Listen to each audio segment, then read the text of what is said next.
Hello, Jack and Simon. Bonjour.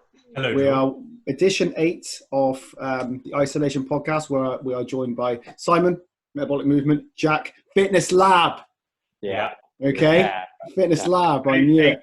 That's fine. Yep. Just the 8 weeks. You've told me about 8 times in those 8 weeks, so I do apologise, Jack. I will pay more attention. You're trying to advertise different gyms, Soho Fitness and all this sort of stuff, man. I know. I 10% commission. How are we, gents? Are we well? Very good. Yeah, everything's good. Good. With Simon, you're going to tell us, your happy news. Man's picking up a dog. I'm gonna get a dog. Finally. You know the problem, right? The problem is I really like. I'm getting a girl dog, which is cool. It's fine. There's no dog. It's fine. It's fine. There's no dogs out there. But the reason I wanted a male dog, I actually chose a name the other day, and I was going to call him Stephen. Even amazing. Yeah, not Steve, not no shortened version, just full case Stephen. Stephen. Stephen, how's it going? So what are you going for with? I don't know, man. Like I was going to call the girl dog Sandra. Yeah, that's a good name for a yeah, dog. I know. Karen. I know. Call her Karen.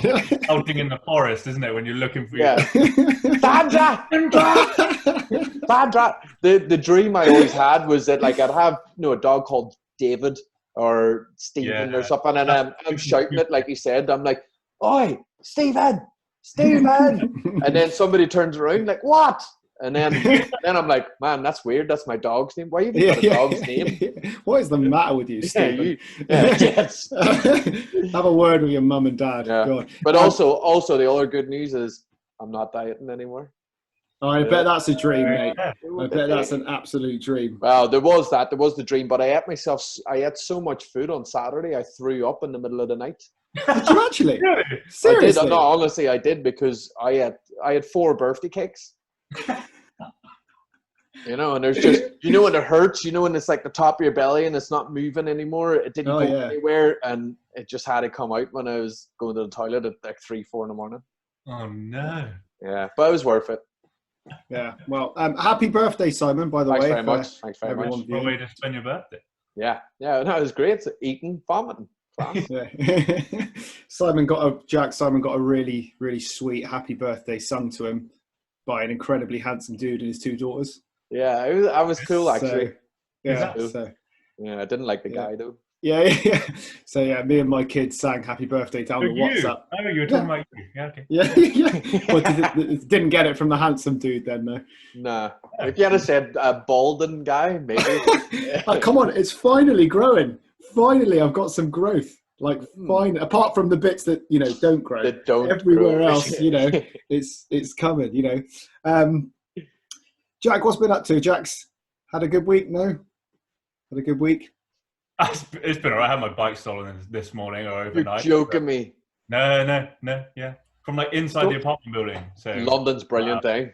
Yeah, no. So got to sort that out. But other than that, yeah, pretty good. Still pretty good. Cool. Pretty good. Cool.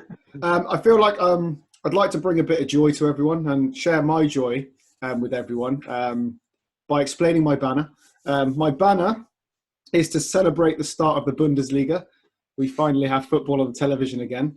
And I have decided to support a club called Union Berlin, who lost 2-0 to Bayern Munich on the last game. But, that is Bayern Munich.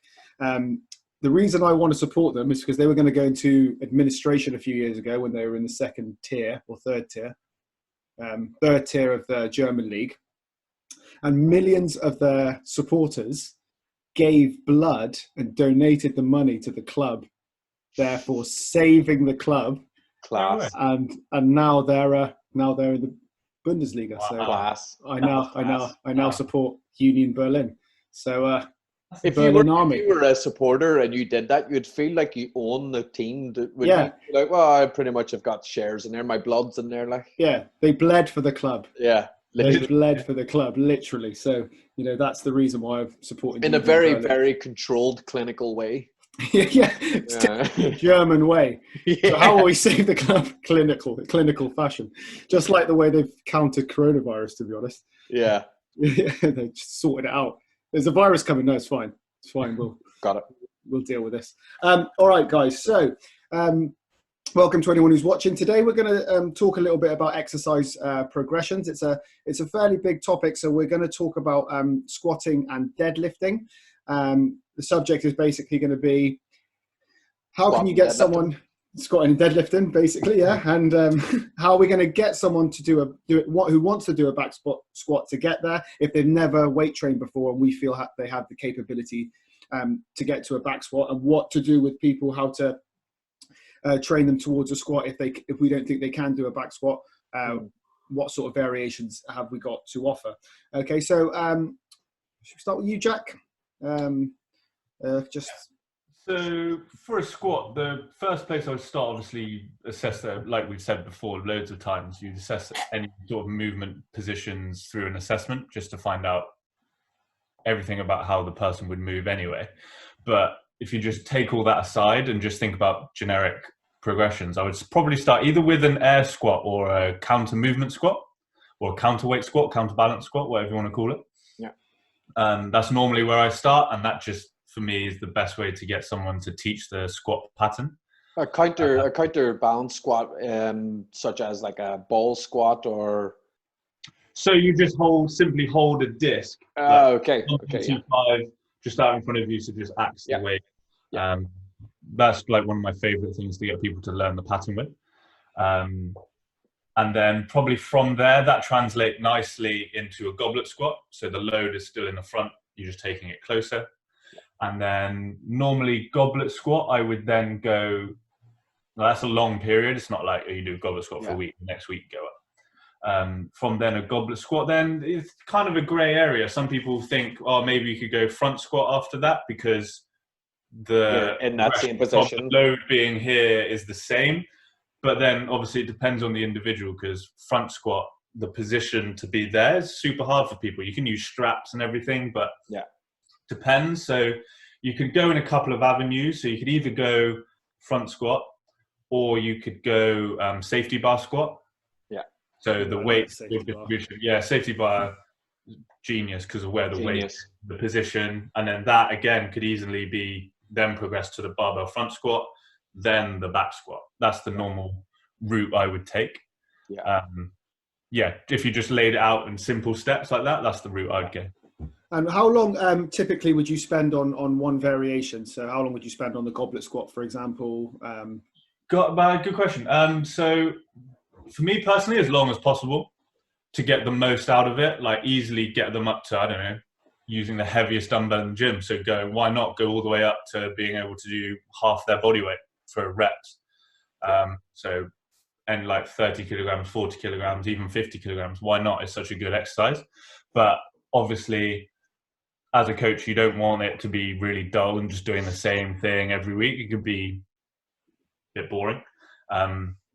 So that you've got to take that into account. But as long as possible. And I think with progressions like that, you can progress the movement itself rather than just jumping to another one. So you could easily have within goblet squat, you could have where there's more of an eccentric focus. Then you could have pause goblet squat. You can have lots of different variations underneath. Heels raised, all that. Yeah, there's so many things like 1 1/4 reps just to increase the time under tension. So don't think of it as once you've done that, you can just move on to the next. You can easily then subcategorize different progressions of that same movement just with different methods of doing that. Cool. And with regards to stuff like the 1.5 reps and stuff like that, you talked about the assessment initially and picking up.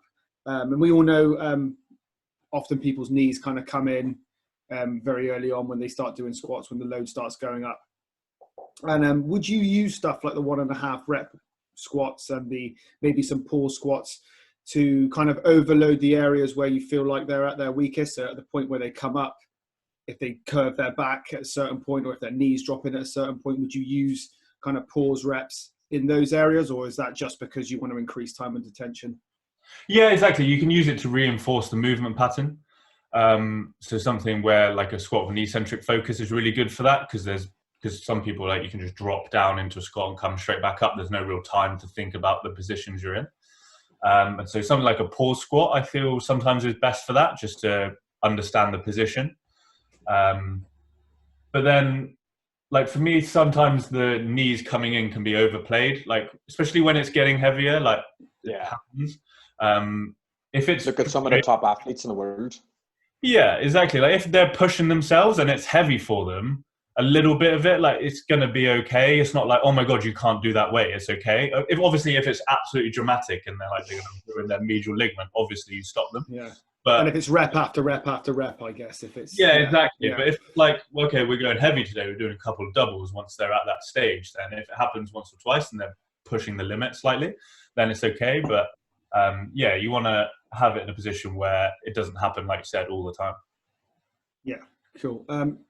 Simon, what about yourself? Would you follow kind of a similar approach to Jack there? Absolutely, yeah, absolutely. In terms of like, sometimes though, like where the progression where you're at, the only thing that I would probably add in there, and this is only because I really like it, is the goblet squat. Like sometimes you ever see the front-loaded dumbbell squat where you just have the dumbbell end resting on shoulders, and it's a nice way to load up, and it forces that person to get that extension because the hands have to stay up with the dumbbells as well. But absolutely, I'd follow that same progression. And with the pause squats, I really like that because we're using that stretch reflex a lot of the time, aren't we, in a squat? And you see that people that drop and bounce out of it. And that just that time under tension and that stop at the bottom just forces the people to recruit the muscle fibers rather than just relying off that stored tension.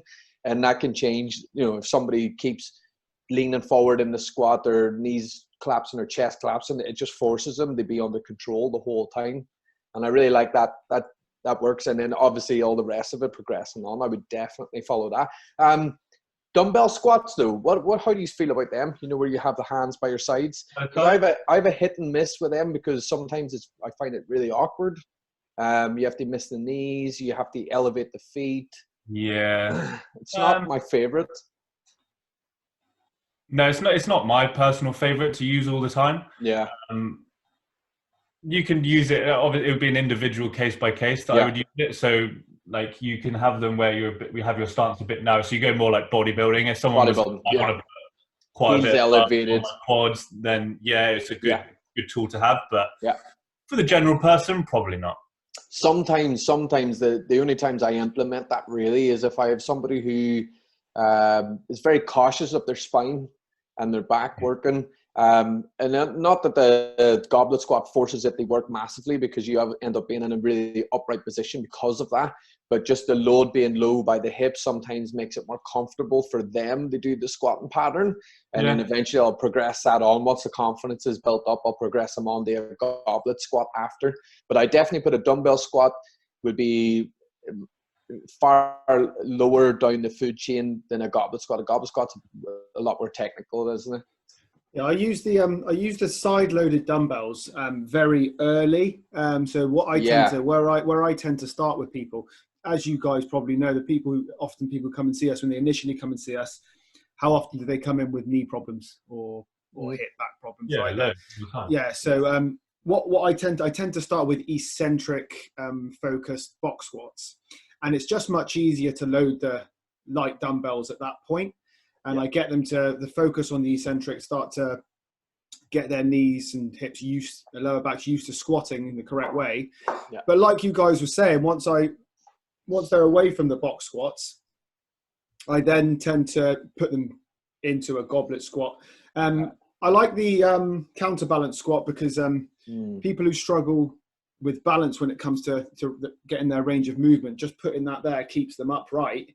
Allows them to squat right down. It's a really good way of teaching. Very undervalued, I think. So I follow a very, very similar pattern there, but I tend to do my initial focus on box squats and eccentrics.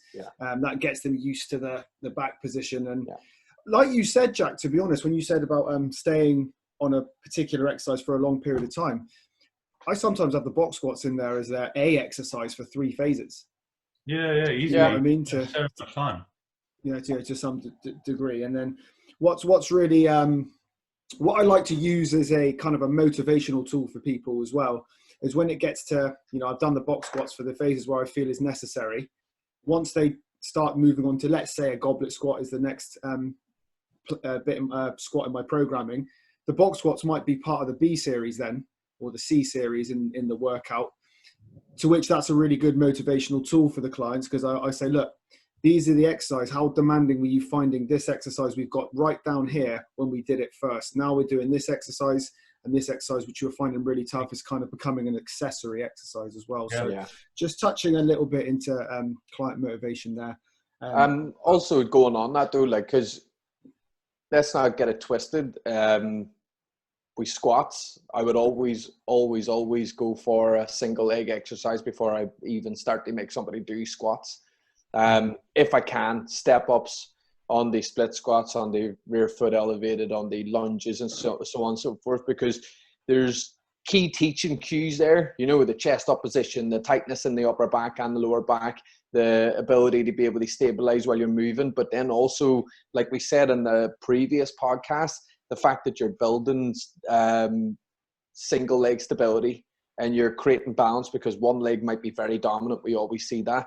And then when you go on to these movements like the squats and so on, you should be in a much stronger position, and you should have awareness where your back should be, because, you know, you've seen people do lunges and where their glutes are so weak, they start falling into the lunge, they start pushing their hips back, so they're skipping their glute out completely. And these are things you can just completely iron out. So would you say you put initial programming, you probably get someone to do a step up before they even look at a squat? Or would that be within? Yeah, well, no, absolutely. Programming definitely. Assessment wise, I'll always get somebody to squat, because I think a squat tells you a lot of tales. It gives you a lot of information as to where people are moving, where their knees are doing, what's happening, what they're recruiting more than, you know, we all see the hip squat where people just sit back and do it and their shin stays vertical and they don't have any quad action really going on. And you're looking for all these clues to see where people are dominant from. So I would, but then initially going through that program, and I don't really care who you are, everybody can do a single leg exercise, you know, and it can be extremely tough for all levels and all abilities, but it's always a very safe place to start, I find. Yeah. With regards to stuff like step ups, and I've been really quite strict with people with step ups over the last kind of 6 months. Not that I wasn't anyway, but I've been terribly strict. I think Helen's watching; she could tell you that, because she's doing some with me at the moment. I am making sure people don't move their standing leg when they cut on the way up. Do you know what I mean? So I've using that to push up. Yeah. So it obviously on the way down it needs to soften and land so you don't hurt your knee. But on the way up, what I'm getting people to do is really lock the leg that's not moving, point the toes up, so there's no temptation of a push off. And if they can't do it, I'm making the height lower until they can. It sucks. And do you know what? It does suck. But all of a sudden, people are putting the weights down, going, I can't do that with weight, putting the height down. But I'll tell you, for the people I've been doing it with, I've been really strict with it. I'm strict with everyone, just so we're clear, but I've not been doing step-ups with everyone. So let me just clear up that point. The people who have been doing the step-ups like that, I've personally seen a very big difference when it comes to, just like you were saying, Simon, stability. So all of a sudden their hips and knee become so much more stable. And when you take them to a bilateral exercise like a squat, it looks much better. And then like I was talking about with regards to that, and I totally agree, actually. I often always put the box squat in first. I always put a single-sided exercise in, but actually I tend to keep the box squat. But I think it's a really good idea to focus on unilateral stuff first, get the stability and like you said, the movement really well before you start. I think it's a really good idea, because once you see them go into a squat, all of a sudden it looks a million times better. You see Jack has obviously had a client, Anna, who I'm helping train amongst this time that we're in.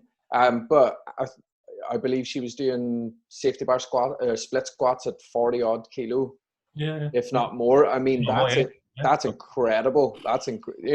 And back position really good, strength really good. You put her on a back squat, and immediately she'll be really good, efficient at it, because she's got that single leg strength. Her back position will be really good and tight on there. But it's so important, and you've probably programmed tons and tons of weeks of training, and no back squats been in there. No, I haven't touched back squats. But maybe we did safety bar squats for one period, but never back squats.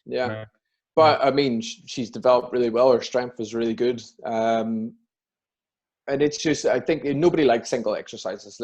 Nobody likes them. I don't like them. None of you two probably like them, but we know the benefit of them, so we do them anyway. Yeah. You know? Yeah. With regards to the single-sided stuff, I've been doing quite a lot of it within the workouts that I've been doing for people, the YouTube stuff. Man, it is not fun. It is not fun. I don't know if you watch the Banded Workout Program 3. I've built up to a split squat with a 1.5 rep. Look, you don't even need to look that intently to see how much I'm trying to create this illusion that I'm not struggling. Yeah. But, it's just like, oh, this is so bad. But along with I think with the ankle mobility work that I'm doing, I think it's really helped the back squats I'm doing with my own personal sessions. Massively. So it's really good. Jack, is there anything you'd like to add before we move on to deadlifts here? Not to add to that question, no. Cool. That's the progressions I would take, and like I said, spend as much time as you can in probably the goblet squat zone for me, as much as you can. Make the most of it before progressing, so don't jump too soon. That's a really good point that you made, actually, with regards to Anna and how she would probably go into a back squat really easily, and that's a really good point to take home for anyone who's listening. What you want is you want to spend enough time mastering, like Jack was saying, mastering a certain skill, so the goblet squat, for example, so that when you do eventually move on to something that's harder mechanically, it's not that big of a transition. You don't want to be going from something that you keep in form that is tough to something all of a sudden it's like, whoa, this is incredibly difficult. Guess what's going to go? Your form. Guess what potentially could happen is injury, and then you're back to 3 steps back. Yeah. So I think that's a really good point for anyone who's listening to take away, is really master one before we move on to another. Can I just ask another question on there, just for Jack, because Jack's a squat guy. And George, everybody really, what would you do for somebody who's in the back squat? So this is when they've got the back squat and they are back squatting, but when they're driving and their bum lifts first before their chest rises, what would you do to fix that? Jack, do you want to go first on this one? Question. First of all, I'd probably look at, and on the back squat, you said? Yeah, I mean on the back squat. When somebody's in the bottom position, they drive up and they shove the hips back, drive the chest up, and it ends up coming up in some sort of like deadlift, good morning squat pattern. I would look at the weight they're lifting, first of all. It's probably too much. Yeah. And then also it would be an assessment probably of upper back mobility and their strength there, because obviously not able to keep the position with the bar in the right position. Yeah. So you could easily work on that with like a goblet squat, but instead of having, like traditionally it would be here, right? You have it close to you. Yeah. But you could easily go kettlebell dumbbell, but then hold it here. So this is one I forgot to mention. So you can hold the weight here in that front loaded position. So your upper back working massively, stabilize and brace, and it also just keeps you being in, stand up, being in this position here. It's a lot harder to go into extension and do like Instagram squats where you do that. Oh yeah. So that look good, Jack, mate. Here, which then translates further down the line. So being here is just a much nicer position. So probably focus some time on that. And then just rework the movement, just take it back a step. That's what I would do. And then you could look at raising the heels and looking at all those things. I mean, sometimes raising the heels or using lifters gets a bad rep. It's like, oh, you shouldn't do that. You should just you can use them, but then at the same time work on the ankle mobility. That's going to get you better anyway. That's what I would do. I like that though. Like, sorry, George, just jump in, but that raised goblet squat, I've never tried that, but that sounds brilliant. Do you remember, I think I went the Phil Lerny course in London there, George, and when I came back, the way he teaches his clients in order to do an RDL is pretty much what you're saying there, and I completely forgot all about it. So he gets them to cross their hands here, drive their elbows as high as they can in the air, and then he gets him to corkscrew the feet on the floor so he activate the glutes and then work the RDL pattern. But he's like, if my arms are that high, I can't collapse my thoracic spine. Yeah. So that's a brilliant idea. Never thought of that ever. Yeah. So I would like Jack. I would lay some focus on the mid to upper back strength. Perhaps some shoulder mobility, some stretches, but I'll tell you what I did, because I don't know you remember when you first started coming, when you first worked at Team Breakthrough. That was my Simon. Sorry, that was what happened to me at the bottom of the squat. Yeah. And I can't remember if you remember, because it was kind of right at the beginning of your time there. No, I remember laughing profusely. But basically, what I did is. You got me to work on my ankle mobility, which I'm now doing again. But one thing I did is, which we discussed earlier, I put the bar on my back, I'd strip the weight down, I'd get to the bottom, and at the point as I started to raise where I would initially, push my bum up, I just pause there and pull the bar down really, really hard for about 5 seconds and then come up. And I reckon I spent 16 weeks doing that to some description. It was either a pause rep or a 1.5 rep. And then by the time those 16 weeks was up, I was back to the weight that I was lifting, where my ass was going up in the air, but I could do it without it happening, basically. So I would lay a lot of focus on the mid-back strength, some shoulder mobility. Yeah. And like we mentioned last week when Sam was on, every time every week that's going by at the moment and my ankle mobility increases. I don't know if you saw the videos. Did you see the knee travel forward? I know it was subtle. Yeah. And however subtle, supposed to.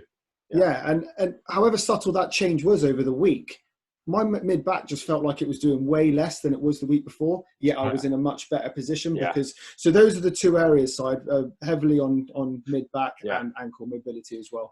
Absolutely, and something that I just want to get across there sometimes, and hopefully you all agree, is the pressure on the feet. Just the awareness sometimes of where you're actually pressure or putting the pressure as you drive up. And my favorite quote of all time from Jack is "whole foot." Yeah. Pressure. No, but it sounds so stupid. It sounds so stupid, but it makes so much sense. So when people are in the bottom of the squat, and usually sometimes when their ass is rising, they're driving the balls of their feet down into the floor. They're not getting as much work from the hamstrings and the glutes. They pull them back. So sometimes it's just worth that question. Where are you feeling the pressure in your feet? And sometimes it might be all toes. So you get them to really sink into that squat, thinking about pressure in the heels down and getting that posterior chain activated for the top. Because like you said, when you're going on that ankle mobility then allows you to stay bolt upright. And hopefully through that, you've got more pressure going through the feet because you're not trying to drive your feet off the ground because your calves are so tight then. But just that pressure, sometimes you can get somebody to change their whole squat by just applying pressure down through their heels instead of all on the ball. Yeah. If I just add as well, once, obviously we just talked about the squat itself and how we'd amend the squat and what we do within the squat. I'd like people, if they were dropping forward, to actually do a little bit more static back work. So maybe some cobras, some Serrano, stuff that's going to statically work their back sort of as accessory exercises as well. So what I was also would encourage, which is what I did, what I do with many of my clients, is get them to do 10 minutes at the end of their session of just some holds so that they can get used to that position again. So sorry, just to add that for the guys that are watching as an accessory to that. You were going to say something there, Jack? Yeah, I think, George, you said it just a second ago. With your ankle mobility, you said in the video you can see your knees traveling forwards more, which is good. And I think what happens a lot with squat patterns and where faults in the movement pattern happen, similar to what Simon raised with the question with the bum coming up, is because the cue, for me, I don't like the cue hips back, because the squat, the knees are supposed to travel forwards. I mean, if you've got a knee injury, you can do modifications where you keep the knee more over the ankle. But if you're fine, the knees are supposed to travel forwards. And so a lot of the times where that falling forwards happens, yes, there's ankle mobility issues and everything, but you see it all the time with people squatting back onto something, and it comes into the foot placement as well. Everything goes back. And so you get like the Instagram squat where you send the hip all the way back. Yeah. Good. Yeah. But then that's not what a squat's supposed to do. So just having that pattern, that's where having a heels raised slightly can sometimes, as a good teaching tool, can be good, because with your foot, the pressure, push down evenly through your whole foot. But a lot of the people, when they squat, you see all the time, shoes like lifting up, the toes slightly lifting off the floor, which isn't good. Like the weight is like even, but if anything, maybe having that feeling of like, it can be in the front of your foot. So the weight coming forwards with the knees coming forwards, is like as the hips come back as well. So it's not like you're all just falling over forwards. So you just got to imagine you've got a piece of string attached to your kneecap and to your hip, and they get pulled apart like that at the same time. Yeah. Both evenly travel forwards. That's why I think sometimes people go wrong with the actual squat pattern. Yeah, it's a good point you raised about the knee as well. If someone's got a knee issue, typical things that we see is tendonitis, like knee tendonitis, unless there's been like an actual something that's happened. But even if it was, someone's recovering from a cruciate ligament injury or something, we'd still adopt the same way. That's the only time I wouldn't allow the knee to travel forward. But if you think about all the stuff the three of us have talked about now, for anyone that's watching here who suffers with this, the protocols we built beforehand, before you get to the back squat, should start to make that knee, should start to strengthen the areas around the knee and make the knee feel better well before you get to the point of squatting. And if you're already back squatting and you get a knee injury, then those are the protocols you can take. You can strip it back. You can still squat, you can still do exercises, but you have to just adapt to what your body can do at that time.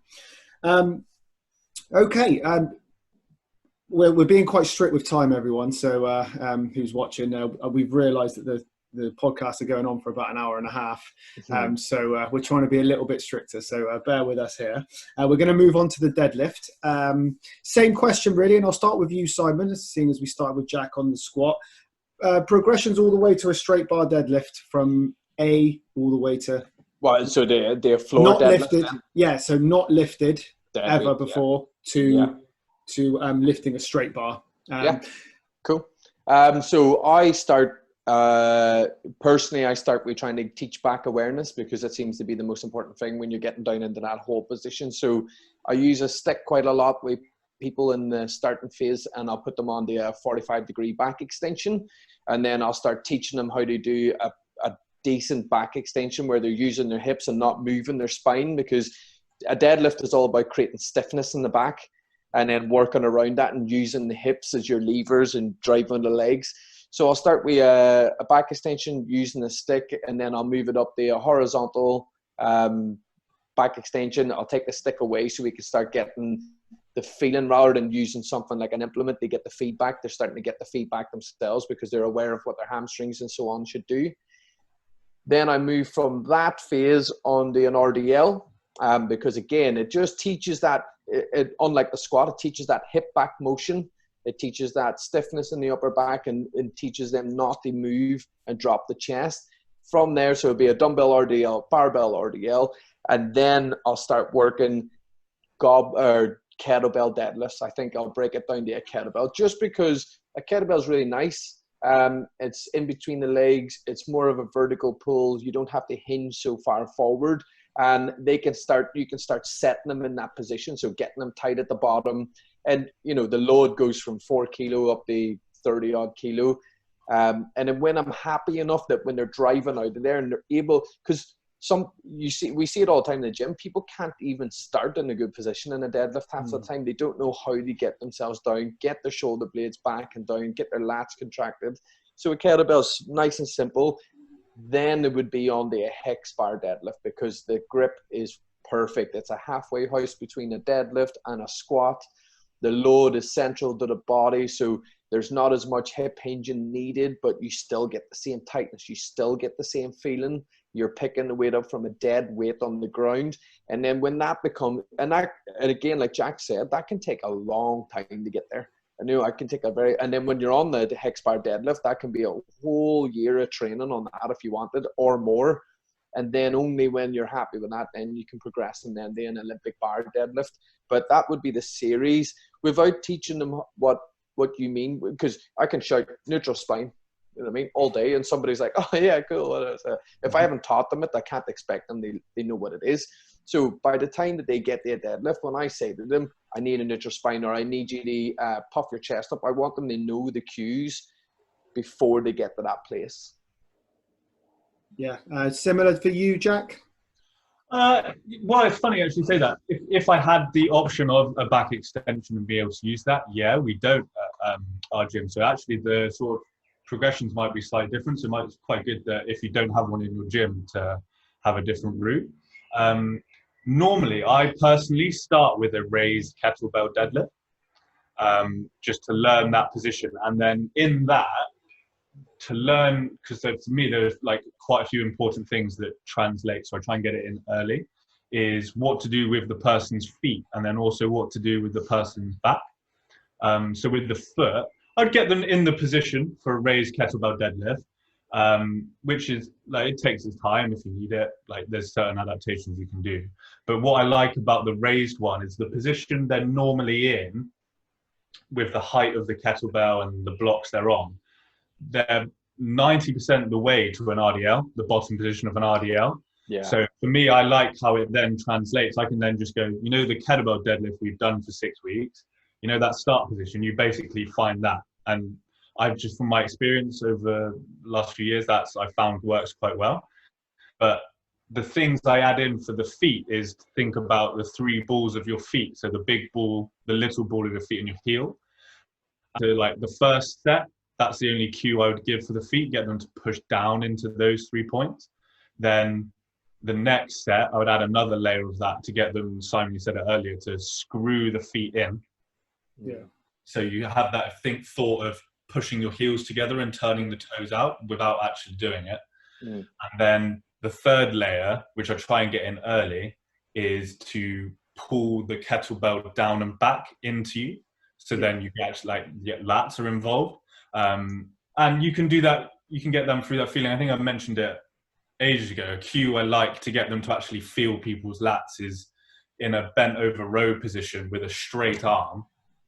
Get them in that position, or you can get them to stand up, probably work, but then resist their hand being pulled down like that. So you stop them doing that, and then they'll feel it. You'll feel it down here. Yeah. Do it at home if you want. And then that's what I want them to feel when they're pulling the kettlebell in. And you can strengthen that with different progressions, like a band on the kettlebell being pulled away from you. So you have to keep the kettlebell in close to you, because then that translates to the feeling you want with a barbell much later down the line. But yeah, so long story short, go from a raised kettlebell deadlift, and then that would probably translate into the RDL off that. And then from, like you, Simon, from the raised kettlebell RDL, get them all the way up to the heaviest kettlebell in the gym, so like 40 kilograms, and then go trap bar deadlift, and then probably a rack pull I would maybe throw in. Rack pull's a very good idea. Rack pull, just because it's basically a raised deadlift, and you can do that. There's so many progressions. You just lower it, lower it, lower it. Yeah. And then and then it would, go to a barbell deadlift if it's appropriate, but then to a height that's appropriate for the person. It doesn't have to be off the floor. Like, make the exercise fit you, not the other way around. Remember why you're doing the exercise. That's a really good point. You don't have to do it from the floor just because fit you. You don't have to do the exercise. So very good point. That's the steps I would take personally. Yeah, no, I really like that. Just the fact that, like, you know, because you see the deadlift being done off the floor and you see people doing it, doesn't mean you have to do that. There's no, that doesn't have to be anything. But if you can do 2 inches higher than that, but perfectly and safely, then, you know, I mean, you're losing out of 2 inches of movement, you're grand. Yeah, you're fine. Yeah, we talked about this before, didn't we? How these, like you said, Jack, Instagram exercises, and like the deadlift and the squat have very much become that as well, in the sense that they're posted so much that people feel like they have to do them to get strong, they have to do them to get fitter. You can do, and we've said this before in the previous podcast, you can do variations and get just as just the results you want to get. I would agree with both of you on there. The one thing that I would do that's ever so slightly different is the box squat I would use again with the side loading dumbbells, simply for the point that you use the kettlebell for, Jack. And instead of starting them up, I'll start them on the box and get them to lock down, get them to brace. And it's more about teaching the back position rather than teaching the deadlift. And then I'll get them on on the same phase of programming. I'll get them on a ball glute bridge, and that is simply for hip hinge, hip extension. And then I would move on to maybe phase 2 onto the kettlebell, elevated kettlebell deadlift. Back extension would be part of that phase as well, and follow the same line really. I'd get to hex bar. I'd start the hex bar raised quite a bit. I bring it down to, like we said, what we think that person's capable of, and keep them there. Once I'm happy with that, then it's the barbell. I'd actually elevate it with plates. You could easily do it with a rack. It's just as good. You could do it with a rack? With a rack, yeah. Only I can say that. Yeah. You can't say that. Only we can say that. Yeah, just checking. Right?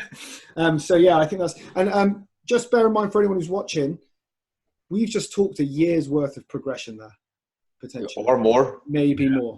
Okay, so we've all been there where we jumped in the gym and started deadlifting just for the crack, like because we thought that it was right. And there's many times I've deadlifted, and you get that, like, your back is pumped because you've done 90% of the work with your lower back, and you're like, yeah, it's class. do you guys do? I know I do. Like if I'm doing like doubles or something on a deadlift. I'll do the double, and then I'll stand there, and someone will be like, "What are you doing?" I was like, "I'm just too scared to move my back." I'm just too scared. I know it's fine, but like if I do that, what if I then can't move? So guys, we've got about 3. Oh, go on, Jack. Sorry. You could easily chuck in there. Just thought of it. You could easily chuck in a sumo deadlift. Yeah. As a variation, or as a step in between maybe a full bar deadlift. Like, forgot about that. That's because easier position to adopt. Yeah. Some people fit that position really well as well. Yeah, exactly. Yeah. Just Bill, we've got a few minutes here, guys. So just quickly, I'll ask you, then I'll ask Jack. So I'll ask you about the deadlifts, Jack. Give the guys who are watching 3 really good accessory exercises to go with a deadlift. Deadlift, the main ones I like to pair with a deadlift is probably some sort of stabilizing core exercise. It's the way I look at core exercises in general. You've got stability, so something where nothing moves, so like a plank. Then dynamic stability, where you're holding a stabilizing position and then you move around it, so like a bird dog or plank front raises or whatever. And then you've got dynamic exercises, so like rotations or where you're moving. So normally I like, and in a deadlift, you're going to be stabilizing mainly through the core, so something like as simple as a plank, but then you can progress that. So a stabilizing core exercise for me, best one to go with it. Cool. That's really good actually. That's something that I definitely do as well. So yeah, definitely good. Simon, same question but with squats. What would I pair along with squats? So just accessory exercises, yeah. I would always go with a single leg exercise for an accessory on that, because again, you're just still trying to refine the body and you're trying to work out any differences between left and right. And also the benefits of training that single leg where you hit the adductors and the glutes hard, it's just going to shatter any of those imbalances away. And single leg strength always translates into double leg strength then. Cool. So we managed to keep it within the time frame, gents. Yeah. Can you believe it? It goes so quick though. Like, I don't know about you, but it just looking at time and being like, oh my god, it's 22 and we're still on squat. Yeah. This was good, gents. I think what we'll do next week is if we'll recap on this week, and I think we've got Ben coming on. I'm pretty sure. I'll double check with him, but we'll recap a little bit on these 2 movement patterns. But then I want to talk bench press and chin-ups. So very similar to what we did, working through protocols for those 2 exercises, and maybe touch up on the week following podcast as well. Great stuff, guys. Brilliant. I can't believe we kept the timing. This is unbelievable.